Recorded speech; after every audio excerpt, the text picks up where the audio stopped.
Olá, cervejeiros, sommeliers, entusiastas de cerveja, bem-vindos a mais um episódio do Beer School. No vídeo passado a gente falou sobre a maravilhosa biotransformação, que é aquele fenômeno onde aroma de lúpulo ele pode aparecer, pode aumentar, mesmo sem você adicionar mais lúpulo. Ele ocorre por basicamente duas formas, né? Tem aquela conversão do geraniol para citronelol, que você perde um aroma floral, o gerânio, que às vezes não é tão interessante dependendo do tipo de cerveja que você está fazendo, e ganha um aroma cítrico, o citronelol, que lembra laranja, lima, limão, citronela, que é uma coisa bem interessante. Mas tem a segunda biotransformação, que é aquela que você pega aromas que não iam ter potencial aromático, aromas que estavam presos em moléculas de açúcar e não iam servir para nada, iam ser só digeridos e jogados fora pelo nosso organismo. Você pega essas moléculas que estão lá, quebra essa ligação, libera o aroma e de repente você tem uma explosão de aromas na sua cerveja. Qual que era o problema? Para fazer isso a gente precisava de uma levedura que fizesse a enzima que quebra isso, que é a beta-glicosidase. Mas a maior parte das Saccharomyces faz muito pouco dessa beta-glicosidase, quem faz bastante é Brettanomyces e outras leveduras não Saccharomyces. O que é um grande problema, né? Porque nós cervejeiros gostamos de Saccharomyces, até tem um outro que gosta de Brettanomyces, mas não serve para o nosso propósito maior, por exemplo, fazer uma New England IPA. Hoje a gente vai ver como hackear a biotransformação e obter aroma de lúpulo do nada, num passe de mágica. Bora lá?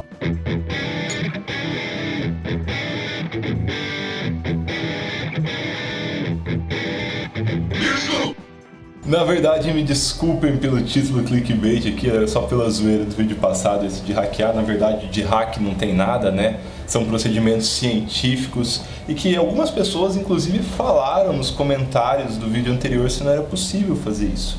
Então, o que é a beta-glicosidase? A beta-glicosidase ela é uma enzima. E uma enzima ela pode ser preparada por um micro-organismo, não precisa nem ser uma Saccharomyces, isolada, e a gente pode comprar ela. Então, existe beta-glicosidase para comprar. O problema é que não é tão fácil assim comprar ela, porque eu desconheço alguma fonte, eu procurei, eu fiquei um ano procurando essa enzima para comprar aqui no Brasil, até que eu consegui 2 postes dela fora do Brasil. Um veio dos Estados Unidos e um por intermédio de um amigo, do Célio, que é cervejeiro da Vals, ele conseguiu para mim também, da própria Lallemand. O que acontece?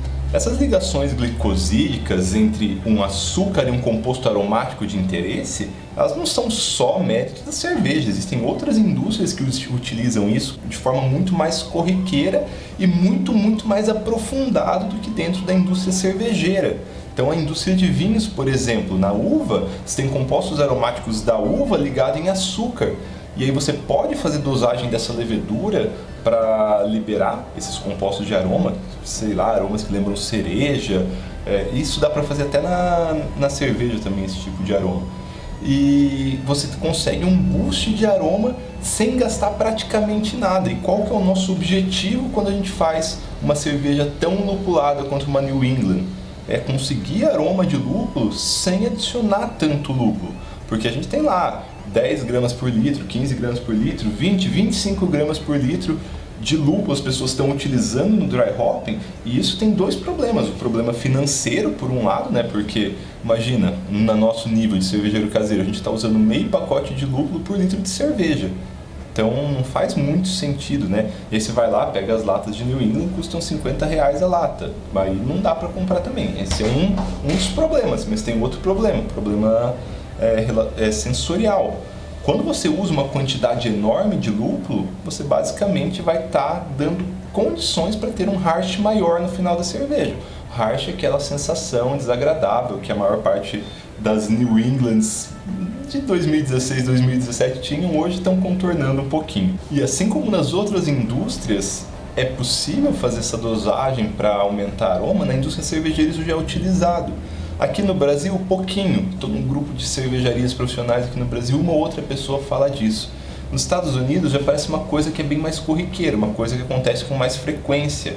Então, é algo, de certa forma, bem natural ainda, né? Porque, apesar de não vir da Saccharomyces, geralmente é isolado do Aspergillus niger, a beta-glicosidase, É um produto natural que vem de outra fermentação, ocorrida em outras condições, que a gente usa na cerveja um monte de outras enzimas, por que não usar uma a mais? E olha que legal, eu tenho aqui um potinho de enzimas mágicas. Por que elas são mágicas? Elas são mágicas de verdade. Deixa eu falar para vocês um experimento que eu já fiz, que é sensacional, que dá para fazer até de novo com um grupo de painelistas aqui. Então tá aqui, isso aqui tem um potencial enorme de liberar aroma onde não existe.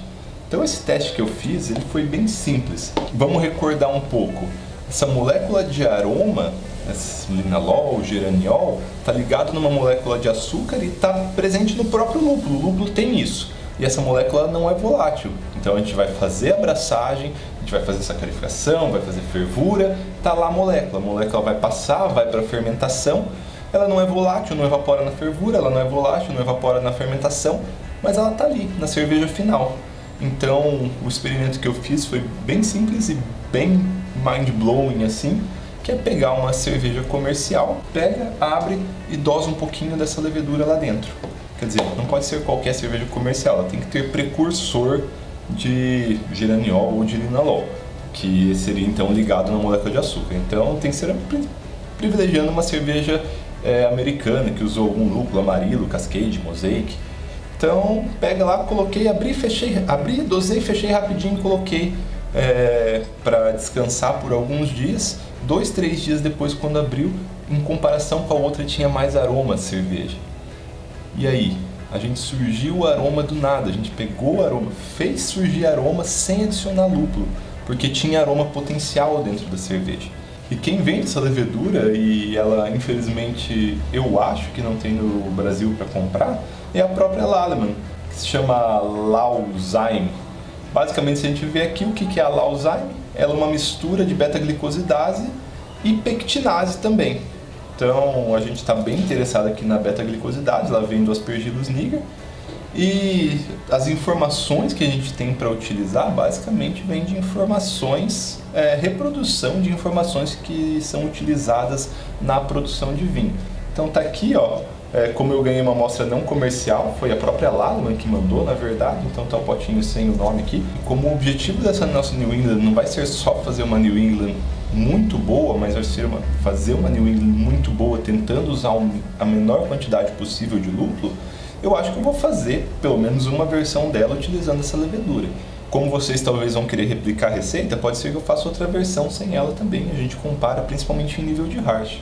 Mas está quase acabando, a gente tem que fazer a cerveja rodar logo. Agora, nem tudo são flores, né? Vamos tentar entender algumas coisas assim que podem ajudar ou piorar para a gente com o uso dessa enzima.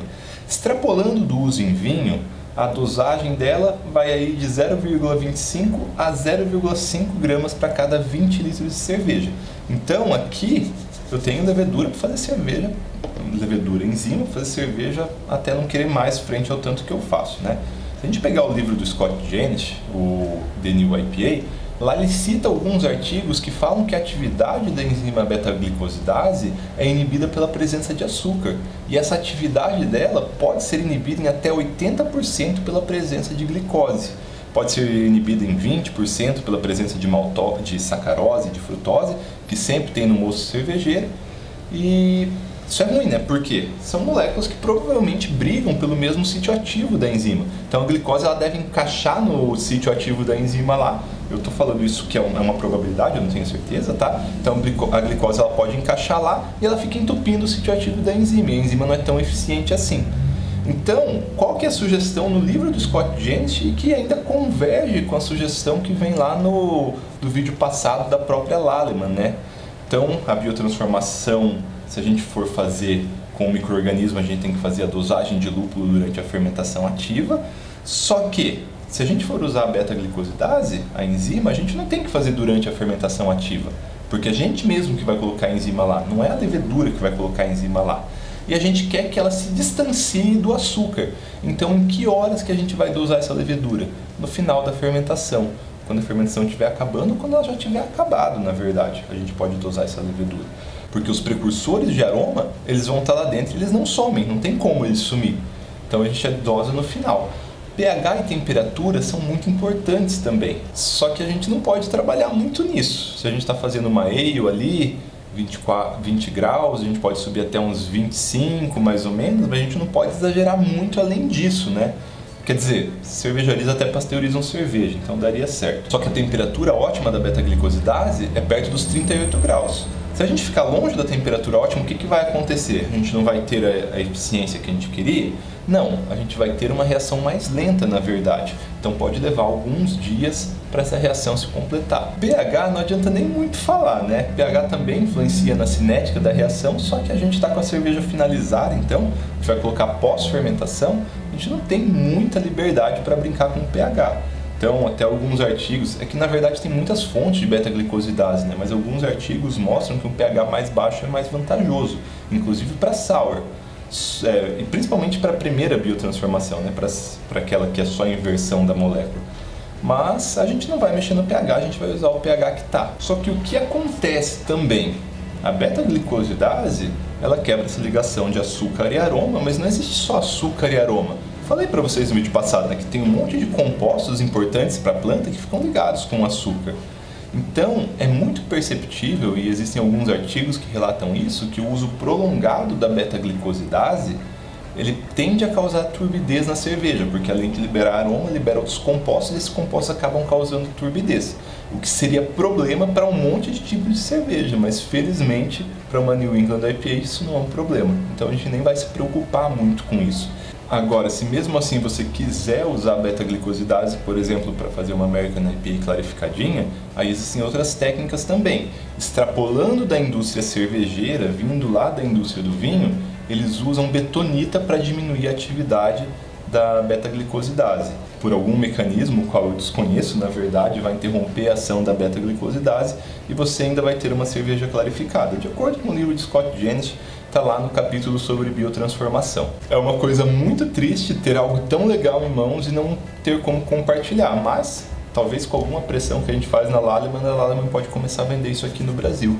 E aí a gente pode começar a boostar nossos aromas, aumentar nossos aromas, sem adicionar mais lúpulo. Olha que coisa interessante. E talvez vocês aí saibam alguma outra fonte de beta-glicosidase que não seja Lallemand, podem deixar aqui nos comentários, eu adoraria ter mais, para fazer mais testes também. Espero que tenham gostado do vídeo de hoje, foi um vídeo mais rapidinho que convencional, mas é que eu tinha que falar dessa técnica aqui antes de prosseguir. Isso vai ser muito importante no vídeo da semana que vem, que é a elaboração da receita da New England. Então, muito obrigado, deixem seu like aí, até semana que vem.